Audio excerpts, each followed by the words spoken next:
Hey all, I'm going to go over, I'm going to try to make it as quick as possible, some features in Zoom. If you're really excited to know how class is going to be, that'll be another video that I will do. I just want you to become acquainted with and the features of Zoom. So real quick, let's talk about, well, how do I get on a Zoom meeting if there is a Zoom meeting? So there's going to be one of two ways. If I'm doing a small group session, you'll receive an individualized email saying you have been invited to a Zoom meeting. There'll be a link in there, you click it, it brings you to the Zoom meeting. If I have yet to join the meeting myself, you'll sit there until I join. Otherwise, it's just as simple as that. You click the link, you're in. You don't have to sign up for a Zoom account. You just click. If it's a free-for-all question and answer type of session that we'll talk about more in the future, you would go to Google Classroom and there will be a document that looks like this called Zoom Meeting Codes. It'll have the information. It, again, will have the link, and you will just click on the link and boom, you are in the Zoom meeting. And it's really as simple as that. Click on the link, you're there. So again, you do not have to make an account. If you're on a laptop for the first time using Zoom, you may have to download, a Zoom player. You can download a Zoom app for your iPad or for your phone. But that does not mean you have to make an account. You just have to have the app so that it'll play through the app.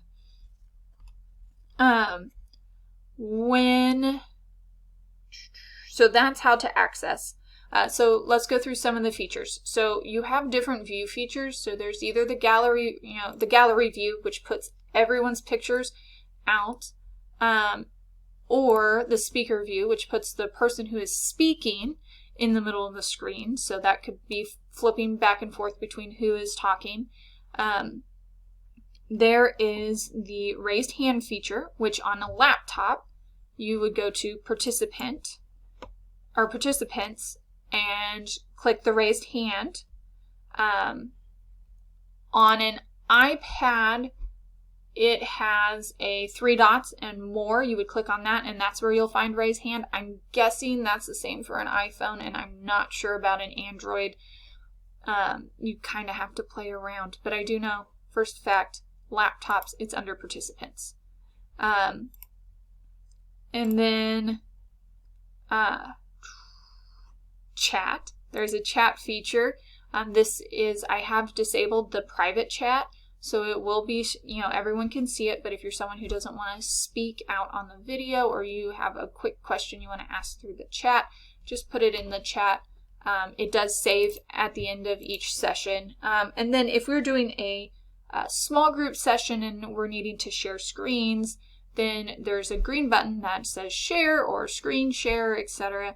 You would click here and you would click choose whichever of those applications. So I think for some of us, as we were doing this a couple weeks ago, it gave us the option of desktop and application. If you choose application, then you can just choose whatever browser you're going to be using for your Math Excel. So if you use Chrome or Internet Explorer, Firefox, whatever, Safari, whichever one of those you use, you can click on it and it will give you the option to share your screen, and I can see it and work through problems with you.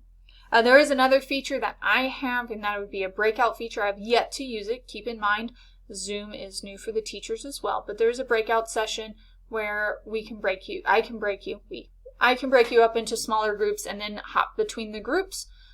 So maybe it's dependent upon who was needing help with what, and I create the groups that way. Maybe I just have it randomly create groups and have you guys talk to each other for a moment, to talk about something. I don't know. We'll see how I use it. There are a few rules that I want to discuss with you. I would like to have a video of you for a couple reasons. I know that it's you on the other side. Secondly, because I do miss your guys' faces. So For some of you, that may be hard to believe, but it is true. I miss seeing all of you. So I do want to see the video of you. That being said, you do need to make sure that you are properly dressed. I'm not saying that you cannot wear PJs, but they need to be appropriate PJs. So you will most likely see me in hoodies quite often because my new classroom is down in our basement, and it gets pretty cold. So we want it to still be appropriate. And then the number one rule is be respectful. So in the things that you say, in the things that you do, the fact that we'll be using the raise hand feature so that I will call on each of you instead of just calling out my name. And I noticed that each time my name was just called, even as I was talking with other students, that it made me anxious, and I was getting quite antsy myself. And then wait for me to unmute you so that I can talk to you and you know that I am ready for you. It is going to take me a little bit to remember I need to go unmute you. And if I didn't say it, you will come into the meeting muted. Why? Because if you come in late, then there's not a lot of noise and interruption to the conversation. It also detracts from students bogarting the whole conversation or interrupting others. And, if we are muted, the other background noise. And so it's not really a rule, but something to be respectful towards others is to find a quiet space to work. And I do prefer that you are in a public space. Doesn't mean that everyone, that someone has to be in the room, but that someone can be in the room and check on you and make sure that everything is appropriate. I know that especially for elementary school teachers, they're insisting that a parent be in the room. I'm not going to insist on that, but I do want you in a place where a parent can come in and check on you and make sure that everything's above board. Not that it wouldn't be, but I just want that to be Also, avoid eating and drinking, just because if I do call on you and I unmute you, then the sound from the ice in the cup or the chewing or it's just more appropriate. I'm not saying you can't get up and go to the kitchen and get a drink and come back. You also can go to the restroom whenever, but I'm not expecting these sessions to be very long. We're talking 30 minutes is, what I'm supposed to be doing with a class, or the amount of work I'm supposed to be giving you. So we're not talking about going from 8 to noon like I was the week before spring break.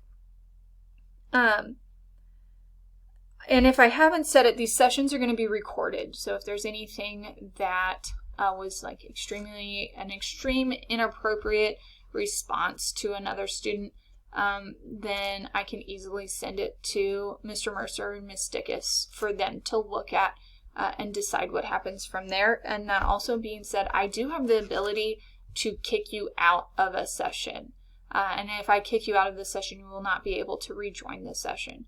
So please keep in mind that we're all dealing with something new, but that doesn't mean that we can be disrespectful to each other, and that I am going to be giving a lot of my time, and there may be times where this Zoom meeting, let's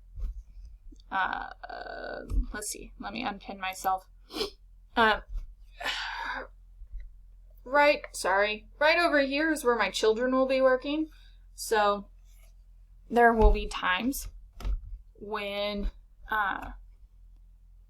that becomes a bit of there'll be kids working while I'm trying to work with you as well.